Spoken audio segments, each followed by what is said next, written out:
डोंबिवलीतून एक खळबळजनक घटना समोर आली आहे। एका विद्यार्थिनीच्या बँक खात्यात मोठा संशयास्पद व्यवहार पाहायला मिळाला। तब्बल 2,60,00,000 रुपयांचा संशयास्पद व्यवहार सापडला। स्वतःच्या खात्यात एवढी मोठी रक्कम आली कशी असा प्रश्न करत विद्यार्थिनीच पोलिसांकडे गेली।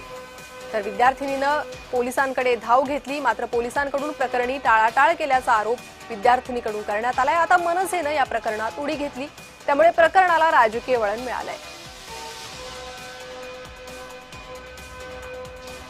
माझे वडील आहेत, त्यांचे मित्र जे आहेत, त्यांची मुलगी चांदनी सिंग हा आरबीएल बँकमध्ये जॉबला आहे। ती मला बोलली होती तिला टार्गेट असतं बँकाचा, ते टार्गेट पूर्ण करायला म्हणजे अकाउंट ओपन करायला ती मला बोलली। मी नाही तिला अकाउंट ओपन करून पण दिला आणि तिने सगळं ऍक्सेस तिच्याकडेच ठेवलं तिच्या, आणि त्याच्यामध्ये काय ट्रान्झॅक्शन गेलंय काय केलं त्याबद्दल मला काहीच माहित नाही। आणि जेव्हा हे मला कळलं 3 डिसेंबर 2025ला, तेव्हा मी पोलिसांना हे सगळं गोष्ट सांगितलं। अधिक माहिती या संदर्भात घेणार आहोत। आमचे प्रतिनिधी किशोर पगारे सध्या आपल्यासोबत जोडले गेले आहे। किशोर, काय माहिती मिळालेली आहे या रकमेसंदर्भात? ही रक्कम आली कुठून आणि पोलिसांनी का टाळाटाळ केली? पोलिसांनी काही स्पष्टीकरण दिलेलं आहे का आणि मनसेचं याबाबत आता काय म्हणणं आहे? नक्कीच प्रणिता, ज्या पद्धतीने ही विद्यार्थिनी आहे तिचं नाव आहे निधी चौधरी, ही विद्यार्थिनी आहे आणि त्या महाविद्यालयीन तरुणी आहे। सगळ्यात महत्त्वाचं म्हणजे तिच्या वडिलांच्या ओळखीचे काही मित्र होते।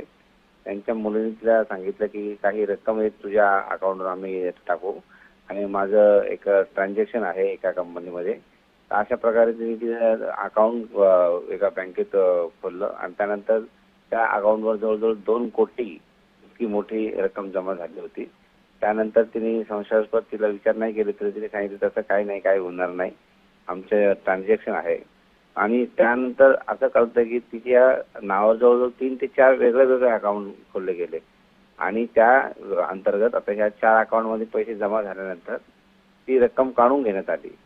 विद्यार्थिनी ह्या संशयास्पदरित्या पोलिसांकडे गेली, त्यानंतर तिने अनेक वेळा पत्र सुद्धा दिले, अगदी पोलीस अधिकाऱ्यांना वरच्या लेवलपर्यंत पत्र दिलं आहे।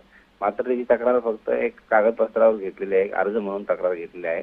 तिची सखोल चौकशी झाली पाहिजे याकरता ती नंतर मनसेच्या काही कार्यकर्त्यांकडे पण गेली, त्यांनीही तिला मदत करण्याचं आश्वासन दिलेलं आहे। अविनाश जाधवांकडे पण ती गेली होती, त्यानंतर तिला त्यांच्याकडून पण मदत करण्याचं आश्वासन झालेलं आहे।